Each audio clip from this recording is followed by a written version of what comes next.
Hello বন্ধুরা, আজকে তোমাদের বেশ কয়েকটি দেশের বিভিন্ন নোটের আজকের বাংলাদেশি টাকার মান সম্পর্কে আলোচনা করব।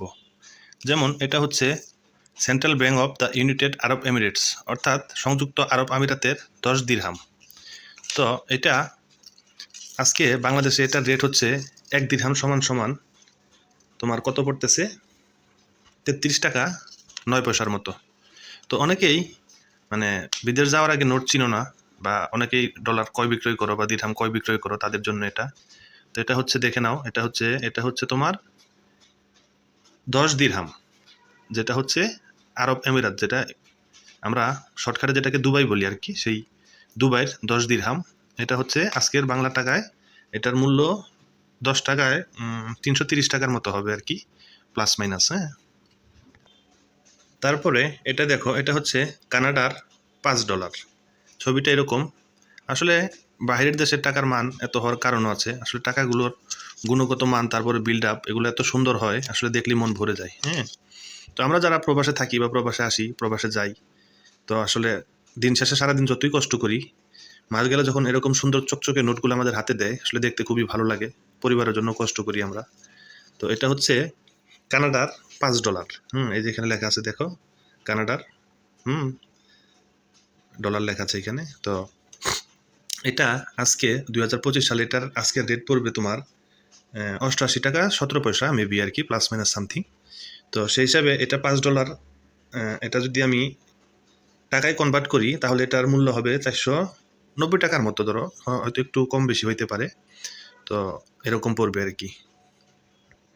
এই যে এটা, এটা হচ্ছে কাতারের 1 টাকার নোট, মানে কাতার ওই দেশের এটা হচ্ছে 1 টাকা। হ্যাঁ, আর আমাদের দেশে এটার আজকে রেট হবে তোমার 33 টাকার মতো আর কি, 33 টাকা বা 33 টাকা 5-10 পয়সার মতো হবে হয়তো। হুম, দেখো নোটটা কত সুন্দর। আসলে টাকাগুলো দেখলেই কত ভালো লাগে, তাই না? যারা এগুলো কেনা বেচা করো, তারা অবশ্যই কেনার সময় এগুলো দেখে নিবা। আসলে এই এই এই টাকাগুলো জাল করা সম্ভব না, বা জাল হয়ও না, কারণ এগুলোতে আসলে অনেক অনেক ইয়া থাকে। তৈরি করতে গিয়ে অনেক মেকিং যে ইয়াগুলো থাকে, প্রসিডিউরগুলো অনেক জটিল এবং কঠিন থাকে, যার জন্য এগুলো নকল করা আসলে খুব টাফ হয়ে যায়। তো তারপরও যারা এগুলো ক্রয় বিক্রয় করো, তারা অবশ্যই এই দেখে নিবা। কারণ হচ্ছে না চিনলে তো সমস্যা, কথা বুঝছো? দেখা গেছে যে কেনার পরে যদি তোমার দেখো যে জিনিসটা সঠিক নয়, তখন তো তোমার পুরো টাকাটাই লস হবে। তো এটা হচ্ছে কাতারের 1 টাকা, ঠিক আছে? এই এই পিটুপিট 2 পিটি দেখে নাও। হ্যাঁ, দেখো এই যেটা কাতারের উপরে লেখা আছে কাতার সেন্ট্রাল ব্যাংক, ঠিক আছে? 1 রিয়াল, এই যে নিচে লেখা আছে 1 রিয়াল। তারপরে এই যে এটা দেখো, এটা হচ্ছে তোমার ইউরো। এটা ইউরো। এই যে এখানে তোমার ইউরোপীয় ইউনিয়নের যে এই ফ্ল্যাগ থাকে, যে পতাকাটা, ইউরোপিয়ান ইউনিয়নের যে পতাকা, এটা দেওয়া আছে। তো এটা হচ্ছে 5 ইউরো, অর্থাৎ 5 ইউরো। এটা আজকে বাংলাদেশি টাকা, এটার মূল্য হবে তোমার 140 টাকা। হ্যাঁ, প্লাস মাইনাস বা এরকম হবে। তো সেই ক্ষেত্রে পাঁচ পাঁচ ইউরোর এই মূল্য পড়বে তোমার আজকে ধরো 700 টাকার মতো আর কি। হ্যাঁ, যদি 140 করে ধরো, তো 700 টাকার মতো হয়। তো এটা হচ্ছে, এটা ফ্রন্ট পার্ট, সামনের পার্ট এটা। আর এটা হচ্ছে তোমার, এটা হবে পিছনের পার্ট। এখানে এই একটা ব্রিজের ছবি আছে, খুব সুন্দর একটা ব্রিজের ছবি। আবার এই পাশে তোমার একটা কি, এটা গেটের মতো থাকে আর কি। হ্যাঁ, তো এটা হচ্ছে 5 ইউরো। যারা ইউরোপ কান্ট্রিতে যাওয়ার জন্য অনেক কষ্ট করো, আসলে ইউরোপ কান্ট্রিটা হচ্ছে আসলে, এটা আসলে স্বপ্নের মতো। এখানে আসলে সবাই সবাই আসলে এখানে যাইতে পারে না। আর যারাও যায়, তারা তো আসলে ভূমধ্যসাগর পাড়ি দিয়ে অনেক কষ্ট করে দালালের মাধ্যমে গিয়ে ওখানে আসলে কেউ পৌঁছাতে পারে, কেউ পারে না। যারা ওখানে পৌঁছায় আসলে তাদের কপালগুলো ভালো।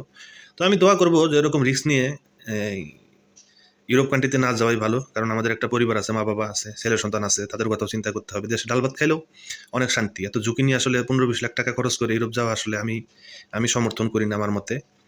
তারপরও বন্ধুরা, তোমরা আসলে এই কাজটা করবা না। তো এই হচ্ছে ইউরোপের 5 ইউরো। বন্ধুরা, তারপরে আসো এই নোটটার সাথে একটু পরিচিত হই। এটা হচ্ছে তোমার থাই বাত। আসলে থাইল্যান্ডের ভাষাগুলো এখানে এরকম ভাবে দেওয়া আছে, যেটা আসলে এখানে বোঝার কোনো উপায় নাই।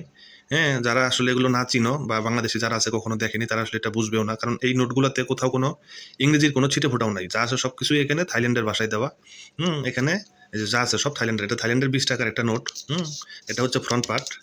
তারপরে আসো আমি পিছনের পার্টটা তোমাকে দেখাই। এই যে এটা হচ্ছে পিছনের অংশ। এখানে হচ্ছে পিছনের অংশ। এটা হচ্ছে থাই বাত। এর নাম হচ্ছে থাইল্যান্ডের হচ্ছে থাই বাত। এটা থাইল্যান্ডের 20 টাকা, ঠিক আছে?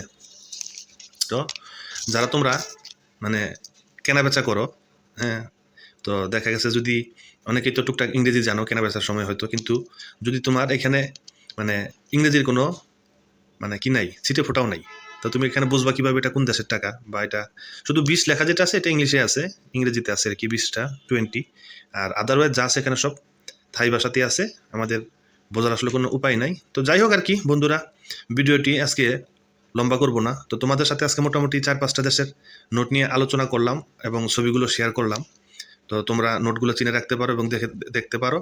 সবচেয়ে মজার বিষয় হচ্ছে যে আসলে আমরা তো বাংলা টাকা মানে ব্যবহার করতে করতে অভ্যস্ত, বাইরের কান্ট্রির টাকাগুলো আমরা খুব একটা দেখি না বা পাই না। তো যারা দেখা গেছে যে এগুলো নোট কখনো দেখোনি, আসলে তাদের জন্য কষ্ট করে ভিডিওটা করা।